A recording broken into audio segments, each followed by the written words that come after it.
કેન્દ્રીય અંદાજપત્ર તમામ વર્ગને આવરી લેતું રજૂ કરવામાં આવ્યું છે. દેશના વડાપ્રધાન નરેન્દ્ર મોદીનું જે 2047નું સપનું છે તેની સંપૂર્ણપણે છાટ આ નવા અંદાજપત્રમાં જોવા મળી હતી. સર્વાંગી વિકાસ સાધતું અનેક પાસાઓને આવરી લેતું આ અંદાજપત્ર ખૂબ જ આશાસ્પદ હોવાનો મત મુળુભાઈ બેરાએ વ્યક્ત કર્યો હતો. ભાણવડ આમતક ન્યૂઝ બ્યુરોમાંથી મનીષ ખેલાણી સાથે અમિત વરુનો એક વિસ્તૃત અહેવાલ. હવે જોઈએ મુળુભાઈ બેરાની વિશેષ મુલાકાતના પ્રસ્તુત અંશો. પ્રધાનમંત્રી શ્રી વૈશ્વિક નેતા નરેન્દ્રભાઈ મોદી સાહેબ વિદેશ દ્રષ્ટિ અને એના વિઝનથી જે આપણા દેશના નાણામંત્રી શ્રી નિર્મલા સીતારામનજીએ જે આ વર્ષ 26-27નું જે બજેટ રજૂ કર્યું, એ બજેટ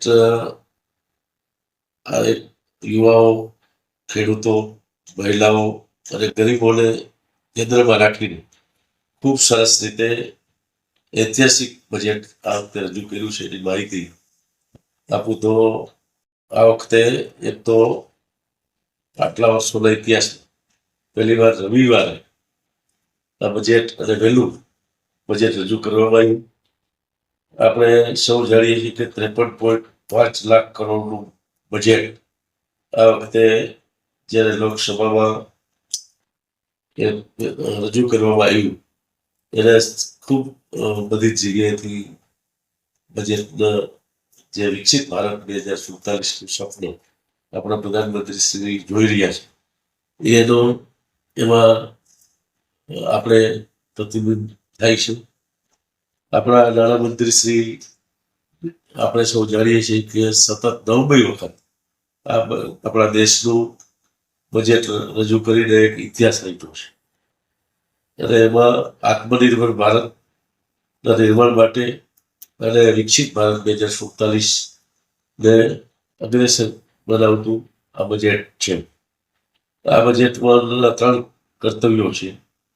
દેશની આર્થિક વિકાસને ઉત્તેજન આપવું, નાગરિકોની આશા અને આકાંક્ષાઓને પરિપૂર્ણ કરવું અને આ તમામ વર્ગને લાભ મળે એ પ્રકારનો દરેક નો હિત જેમાં છે, એમાં ખાસ કરીને યુવા શક્તિ, ને પહેલા કીધું પ્રમાણે નારી શક્તિ, કિસાન શક્તિ, શ્રમિક અને જે વંચિત છે એની અને ઉદ્યમી જે છે એને ધ્યાનમાં રાખવામાં આવ્યા છે. આ યુવા શક્તિ ડ્રીવન બજેટ આપણે કહી શકીએ એ પ્રકારનું બજેટ છે. 53.5 લાખ કરોડના સર્વસ્પર્શી અને સર્વસમાવેશ કરતું આ બજેટ છે. એમાં મહિલા સશક્તિકરણ, યુવા શક્તિને પ્રોત્સાહન, આરોગ્ય અને medical infrastructure, general infrastructure, logistic અને કનેક્ટિવિટી, સંસ્કૃતિ અને પર્યટન વિકાસની સાથે વિરાસતની વાત જે આપણા પ્રધાનમંત્રી શ્રી કરી રહ્યા છે એ પ્રમાણે આપણા વારસાની જાળવણી માટેની પણ એમાં સમાવેશ કરવામાં આવ્યો છે. આપણે આ બજેટને જોઈએ તો ઉદ્યોગ અને ખાસ કરીને ટેકનોલોજી, આત્મનિર્ભરતા તરફનું અગ્રેસરતાવાળું બજેટ છે. કૃષિ અને ગ્રામ વિકાસને ખૂબ મહત્વ આપવામાં આવ્યું છે. પશુપાલન, ડેરી અને મત્સ્ય ઉદ્યોગને પણ પ્રોત્સાહન મળે એ પ્રકારનો સંરક્ષણ અને સ્પોર્ટની દ્રષ્ટિને પણ એમાં ખૂબ આગવી રીતે સમાવેશ છે.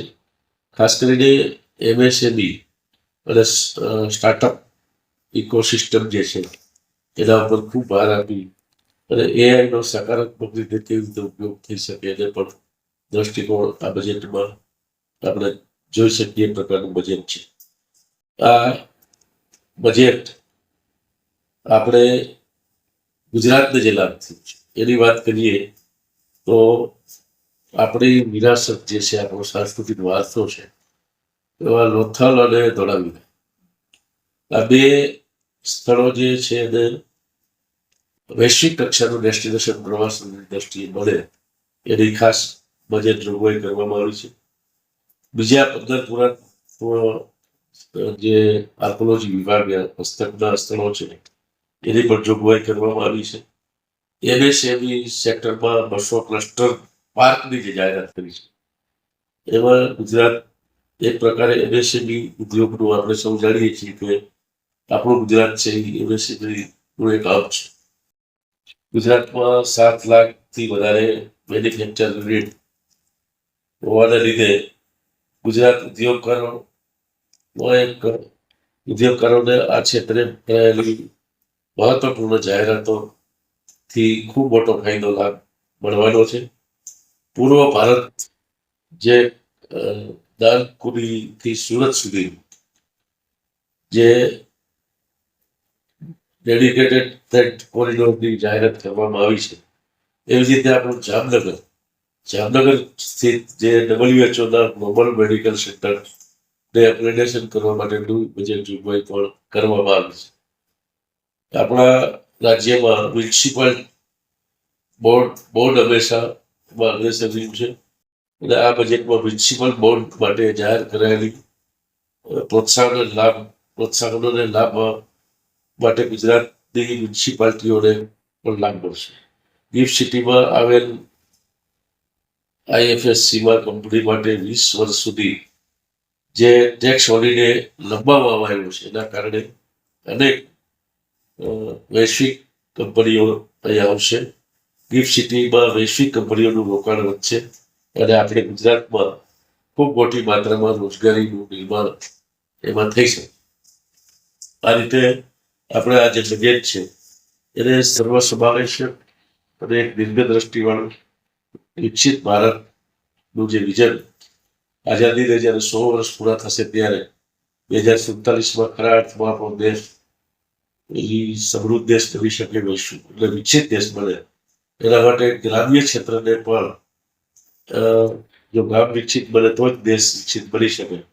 એનો ઉપાયો જે છેલ્લા 5-10 વર્ષથી આપણા આદરણીય પ્રધાનમંત્રીશ્રીએ નાખ્યો છે એને વધારે બળ મળે એ પ્રકારની બધી જોગવાઈઓ આ વખતે કરવામાં આવી છે. 20 જેટલા આઇકોનિક સ્થળો જે છે એમાં ટુરિસ્ટ ગાઈડ તૈયાર કરી અને ગુજરાતના આઇકોનિક પ્લેસીસ જે છે અલગ અલગ સ્થળો છે એમાં પણ સ્થાનિક રોજગારીની તકો વધે એનો પણ આ બજેટમાં સમાવેશ કરવામાં આવ્યો છે. નારી શક્તિઓ માટે દેશભરમાં 10 કરોડથી વધુ મહિલાઓ સ્વસહાય જૂથ સાથે જોડાયેલી છે. એના માટે બજેટ જોગવાઈ કરી છે. શિક્ષણ, રોજગાર અને મહિલાઓની સુરક્ષા માટે પણ દરેક જિલ્લામાં એક મહિલા હોસ્ટેલ, જે ખૂબ મોટું કામ કે આપણી દીકરીઓ છે જિલ્લામાં જ ખૂબ અદ્યતન સુવિધાવાળી હોસ્ટેલો ત્યાં નિર્માણ થશે અને એના કારણે કોઈ પણ ગરીબથી લઈ અને કોઈ પણ સમાજની દીકરીઓ છે એને શિક્ષણ માટે, ઉચ્ચ શિક્ષણ ખાસ કરીને મેળવવું તો એને રહેવા માટે, જમવા માટેની તમામ સગવડ મળે એ પ્રકારની હોસ્ટેલોનું નિર્માણ થશે. ઓરેન્જ ઇકોનોમી જે છે એમાં પણ 2030 સુધીમાં આપણે એવીજીસી ક્ષેત્રમાં 20 લાખ પ્રોફેશનલ જરૂરિયાત ઊભી થવાની શક્યતાઓ છે. એના માટે આપણે 15,000 માધ્યમિક શાળાઓ, 500 કોલેજો અને ક્રિએટર લેબની સ્થાપના કરવાની જાહેરાત કરવામાં આવી છે. યુવાનોને ડિજિટલ અને ક્રિએટિવ ક્ષેત્રમાં તાલીમ અને રોજગારની વિશાળ તકો એના કારણે મળશે. આપણા દેશમાં વિઝ્યુઅલ ઇફેક્ટ અને ગેમિંગ અને ક્ષેત્રને પણ પ્રોત્સાહન આ બજેટમાં આપવામાં આવ્યું છે. આ બજેટમાં આરોગ્યની દ્રષ્ટિથી વાત કરીએ તો ગંભીર પ્રકારના જે રોગો છે એ દવાઓ, કેન્સર જેવા 17 જેટલા રોગોની દવા સસ્તી કરવામાં આવી છે. એવી જ રીતે મેડિકલ હબનું નિર્માણ 5 જગ્યાએ 5 રિજિયનમાં જે કરવાનું આંતરરાષ્ટ્રીય સ્તરે મેડિકલ ટુરિઝમ સપોર્ટ તરીકે વિકસાવવાનું નક્કી કરીને નવી બાબત જેમ એમ્સ હોસ્પિટલો છે, મોદી સાહેબ પ્રધાનમંત્રી બન્યા પછી જે રીતનો દેશમાં એની અલગ અલગ ખૂબ મોટી સંખ્યામાં એમ્સ હોસ્પિટલો કરી અને આપણે સૌરાષ્ટ્રને પણ રાજકોટમાં એમ્સ હોસ્પિટલો બની એવી રીતે દેશમાં આ વખતે નવી બાબત બજેટમાં 3 આયુષ એમ્સ હોસ્પિટલનું, એટલે ખાસ આયુષ ઉપર વધુ ભાર મૂકીને આપણે 3 જેટલી આયુષ એમ્સ હોસ્પિટલ માટેની પણ બજેટ જોગવાઈ કરવામાં આવી છે. પરિવહન ક્ષેત્રે લોજિસ્ટિક અને પરિવહનમાં પણ આપણે ખૂબ મોટું પરિવર્તન લઈ આવવા માટે આ બજેટમાં જોગવાઈ છે. એમાં હાઈ સ્પીડ લેવલની કોરિડોર, અર્થ મિનરલ કોરિડોર, 20 નવા રાષ્ટ્રીય જળમાર્ગ, માઉન્ટેન ટ્રેન સહિતની જોગવાઈઓ પ્રકલ્પોનું નિર્માણ કરાશે. મેક ઇન ઇન્ડિયાની જે વાત આપણા આદરણીય પ્રધાનમંત્રીશ્રીએ અનેક વખત કરી છે, એ ક્ષેત્રમાં પણ અલગ અલગ રીતે ટેક્સટાઇલ પાર્કનું નિર્માણ હોય, ઇલેક્ટ્રોનિક ઇન્ડિયન સેમિકન્ડક્ટર મિશન, જેનું હમણાં એક તો આપણે પૂર્ણ થવા આવ્યો છે પ્રોજેક્ટ ગુજરાતમાં, એનું લોકાર્પણ થવાનું છે. એના માટે ઇન્ડિયન સેમિકન્ડક્ટર મિશન 2 ની પણ જોગવાઈ કરવામાં આવી છે. મેન્યુફેક્ચર અને ઉદ્યોગ ક્ષેત્રે મેક ઇન ઇન્ડિયા એટલે કે આત્મનિર્ભર ભારત, આપણી દેશની બધી જ વસ્તુઓ બને એના માટે ખૂબ મોટું એક નવી પહેલ અને જોગવાઈ કરવામાં આવી છે. આસ્થા, ખાદી જેવા જે આપણા સ્થાનિક ઉદ્યોગો છે, હસ્તકલાના પ્રોત્સાહન આપવામાં આવ્યું છે. મહાત્મા ગાંધી જે ખાસ કરીને ગ્રામ સ્વરાજ જે પહેલ પણ કરવામાં આવી છે. કાપડ ક્ષેત્રે કૌશલ્ય ઇકોસિસ્ટમને વેગ આપવા માટેની જોગવાઈઓ કરી છે. એવી જ રીતે સંરક્ષણને પણ ખૂબ મહત્વ આપીને દેશનું સંરક્ષણનું બજેટ 6.81 લાખ કરોડથી વધારીને 7.85 લાખ કરોડ કરવામાં આવ્યું છે. 15.2% એમાં વધારો કર્યો છે. ખૂબ મહત્વની વાત છે.